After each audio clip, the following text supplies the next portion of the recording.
線フェリーの中からこんにちは。今日も地図旅のお時間です。オレンジフェリーで大分から愛媛に渡ってきました。今日は1泊2日での愛媛旅です。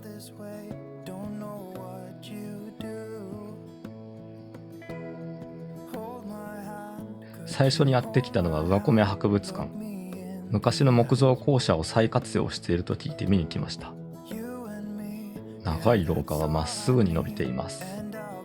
このまっすぐな廊下を使って雑巾がけをしてその速さを競う Z1 グランプリなるものが毎年開催されているそうです。いろいろと懐かしい備品が置いてあります。歴史ある校舎を大切に使っている感じはしますね。教室もありました。これ懐かしいね。黒板テスクリーナー。遊びに来たお客さんの寄せ書き黒板にびっしり。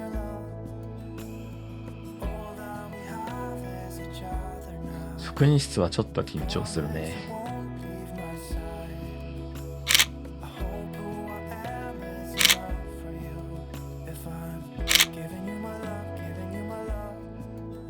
この時間は自分しか見学している人がいなくて、まるでタイムスリップしているようでした。宇和島に移動してきました。宇和島鯛めしを食べます。お店は評判が良かった穂積亭さん。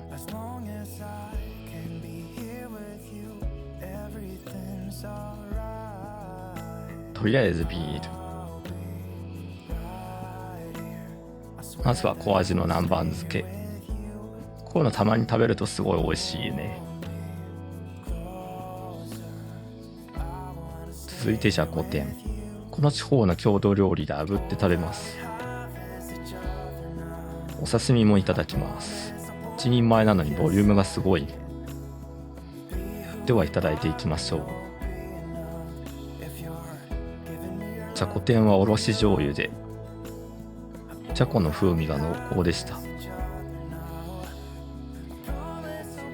南蛮漬けは酸味が絶妙。歯ごたえも口によく楽しい。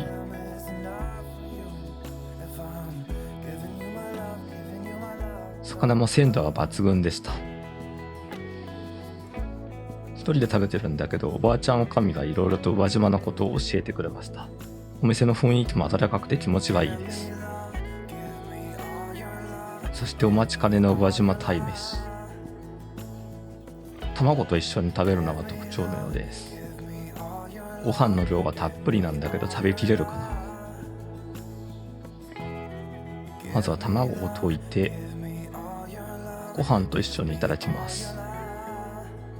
出されたものは絶対食べるマン。完食目前です。ごちそうさまでした。めちゃくちゃ美味しかったです。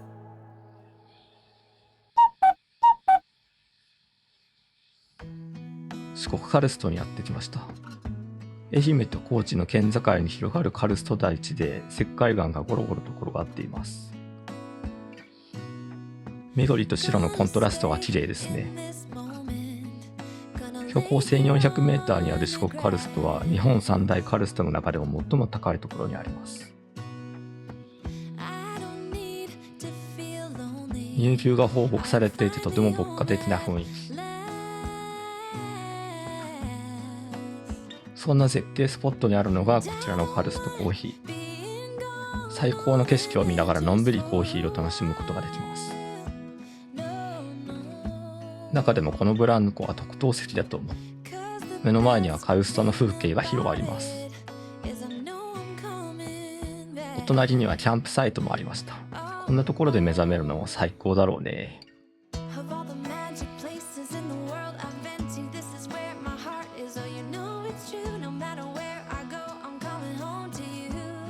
アイスラテにしました。一日中ここで本を読んだりのんびりしたい気分。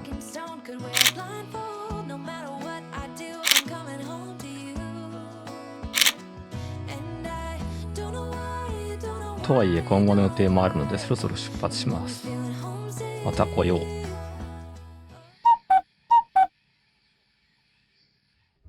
道後温泉にやってきました。松山市内にある日本三古島の温泉地です。万葉集にも登場する歴史ある温泉ですが、この時はちょうど改装中でした。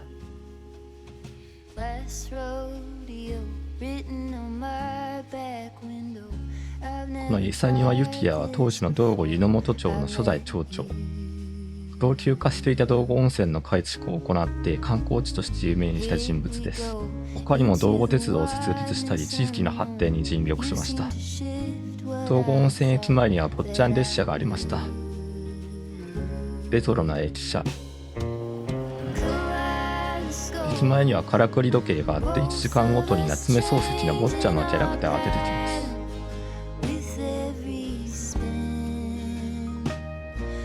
足湯もあります。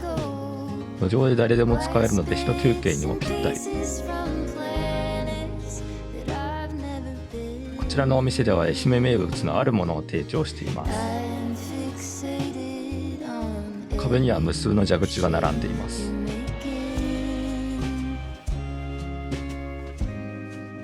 それぞれの蛇口の上にはみかんの品種の説明があります。そう、このお店はみかんジュースの飲み比べができるんです。まずはカップにジュースを注いでお会計ですね。専用のカップホルダーがあります。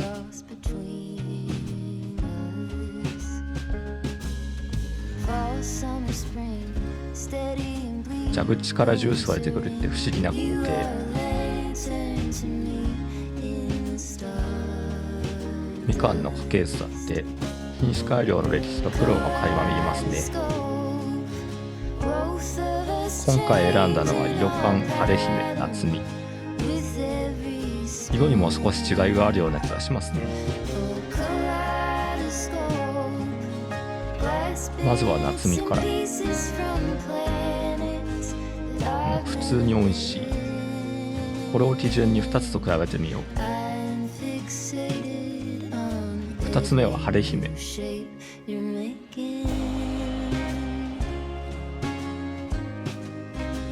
酸味が全然なくて甘みがまろやか。じゃあ最後の色缶。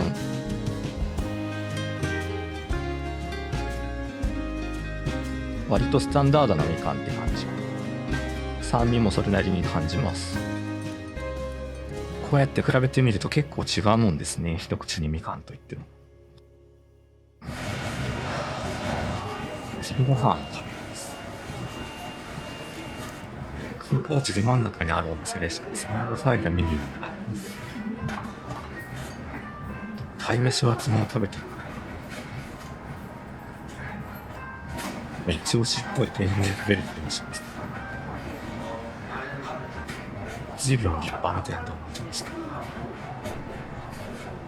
味噌汁と漬物がつくのはわかるんだけど、フルーツの柑橘類が一緒なのが愛媛っぽいですね。かなりボリュームがある。結構幅いっぱいになってますね。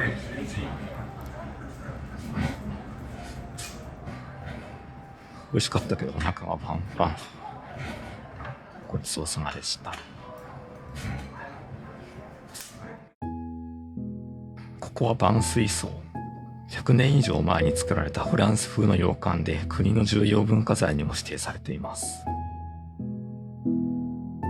万水荘を建てたのは久松貞子と、当時の家族で陸軍軍人でもありました。20歳の頃からフランスに留学し、その文化を体験していた人物です。ここは完成直後には昭和天皇が滞在されるなど、各界の名士の社交の場になったといいます。一見のままきらびやか。当時の日本の一般的な建築と比べるとすごい豪華だったんじゃないでしょうかね。すぐそばには愛称亭と呼ばれる建物があります。ここは夏目漱石が下宿した場所。夏目漱石は英語教師として松山に赴任するわけですが、ここからの眺めを大層気に入っていたそう。今は喫茶店になっています。お店には看板猫の姿も。気持ちよさそうに眠ってますね。空いていたのでテラス席を使わせてもらいます。注文したのはコーヒーとイチゴのパフェ。カフェは随分と立派でした。季節によってフルーツは変わるらしいです。コーヒーは坊ちゃんにちなんでマドンナコーヒーという名前。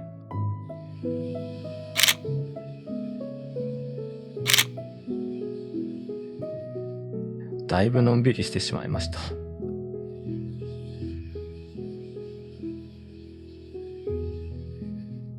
松山市内は路面電車が走っています。新しいタイプの車両も多いみたいですね。このオレンジのは愛媛っぽくて可愛いカラーリング。市内は交通の便が良さそう。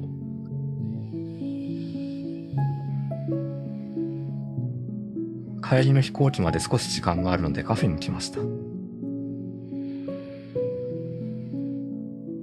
リコイコーヒーはこじんまりとしたカフェ。一杯ずつ丁寧にコーヒーを入れてくれます。きっと夜はお酒も飲めるんでしょうね。アイスラテ。最近は本当に暑いからね。松山空港までたどり着きました。みかんですよ。ここにも蛇口みかんジュースがありますね。蛇口みかんは本当は都市伝説あったはずが面白いから現実になっちゃったやつですよね。隣は41910ミリですね。はい、2時間ほどあります。カープハイですが、同じ仙山規定食でした。ご飯、水物と洗剤。ジャンは空港価格かな。こういう種類唐揚げなんですが、当初は鶏を丸ごと3のように切りまず仙山機というようになったらしいです。ご飯はタイの炊き込みご飯。それではいただきましょう。使っているのは胸肉っぽい。ちょっと歯応えですよ。